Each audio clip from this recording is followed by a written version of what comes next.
भिंड जिले के भूमि सरकार में 9 मई को देवकीनंदन ठाकुर की विशाल कथा आयोजन होने जा रही है। 9 मई को महगांव में देवकीनंदन ठाकुर की विशाल भागवत कथा का आयोजन हो जा रहा है, जिसमें लाखों की संख्या में पहुंचने वाले लोग हैं। ऐसे में दिव्य दरबार भी लगाए जाएंगे। दिव्य दरबार में काफ़ी लोग पहुंचेंगे, जो कि लोगों की समस्याएं भी सुनी जाएंगी। यह दिव्य दरबार महगांव क्षेत्र में लगाया जाएगा। बोलिए श्री नारायणी मैया की जय, बोल श्री भूमिया सरकार की जय। ये कॉन्फ्रेंस इसलिए बुलवाई है क्योंकि श्री भूमिया बाबा मंदिर महगांव में यज्ञ होने जा रहा है और ये यज्ञ आप सबका है, तो इसमें आप सबके सहयोग की आवश्यकता है। इसलिए शायद भूमिया सरकार और धंधुआ सरकार के आशीर्वाद से आप सबका सानिध्य मिल रहा है। कितने बजे से महाराज जी कथा रहेगी, क्या क्या पूरा दिन की कितने तारीख से? कथा का शुभारंभ 9 मई से है और 9 मई से 15 मई तक रहेगी। 16 मई को विशाल भंडारा है और सुबह 9 बजे से 1 बजे तक दिव्य दरबार रहेगा, जिसमें स्वयं भूमिया सरकार अपने लाडलों की अर्जियाँ स्वीकार करेंगे और जो भी उनके कष्ट दुख निवारण होंगे उनके दुखों का निवारण। कथावाचक कौन हमारे? कथावाचक श्री पूज्य श्री देवकीनंदन ठाकुर जी महाराज हैं।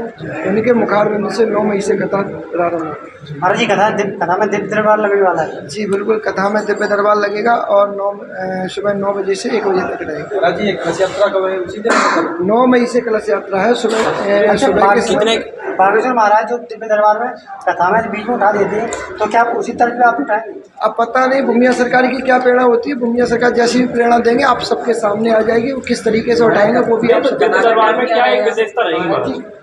पंडोकर सरकार और दिव्य दरबार उसी की तर्ज पे लगेगी। पंडोकर सरकार का दरबार चला। हम ये नहीं कह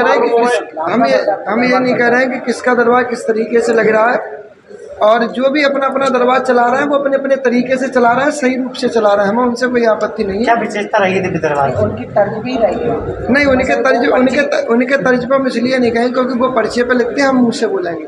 अब जी हम तो मुँह से बोलने वाले हैं, मुँह से। पिछली बार कॉन्फ्रेंस में वहाँ पे कथा हुई थी धंधुआ महाराज में, वहाँ पे तो वहाँ पे बगड़ मछली महिला की जान चली थी। ऐसी क्या व्यवस्थाएं रही हैं? हाँ, इसके लिए हमारा प्रशासन बहुत अच्छे तरीके से निर्वहन कर रहा है और हमारे प्रशासन से हमें पूरी तरीके से मदद मिल रही है और हमारे प्रशासन अच्छे तरीके से व्यवस्था रखेंगे जिसमें कोई भगदड़ ना हो और कोई अशांति का वातावरण ना बने। महाराज जी दिव्य दरबार में टोकन लेके एंट्री होगी कि बगैर टोकन? नहीं, दिव्य दरबार में बिना टोकन की एंट्री रहेगी और वो मालिक जिसको चाहेंगे उसको उठा लिया जाएगा, उसकी अर्जी बता दी। महाराज जी इस कथा का प्रेरणा स्रोत कौन रहा जिससे कि ये प्रेरणा मिली को? हाँ, इस कथा की प्रेरणा थोड़े समय के लिए हम भूमिया सरकार को ही मानेंगे क्योंकि वो बैठे हैं तो उन्हें ही माध्यम दिया है, उनकी माध्यम से हो रहा। और ये कथा का स्रोत हम अपने पूरे शिष्यगण को देंगे क्योंकि हमारे पूरे शिष्यगण की सहमति से ही हमने ये कदम लिया।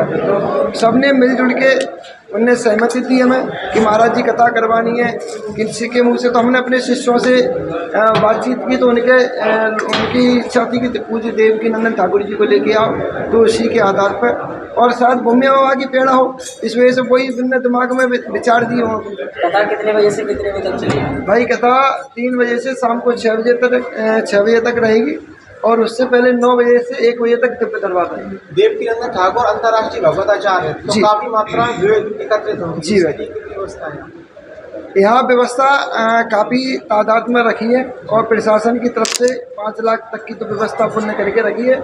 व्यवस्था बैठाने की आगे अगर होगी तो और भी तरीके से व्यवस्थाएं करेंगे, गंभीर रूप से लेंगे कि किसी को असुविधा महसूस ना हो।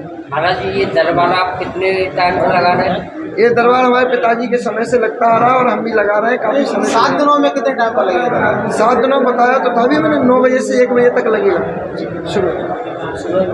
कोई विशेष अतिथि भी आने वाले दरबार में? जी, विशेष अतिथि में हमारे क्षेत्र के चंबल संभाग के सारे साधु संत आएंगे और देखो परमात्मा किसको बुलाता है, कौन आता है, वैसे यज्ञ सभी का है तो सभी आए तो अच्छा लगे।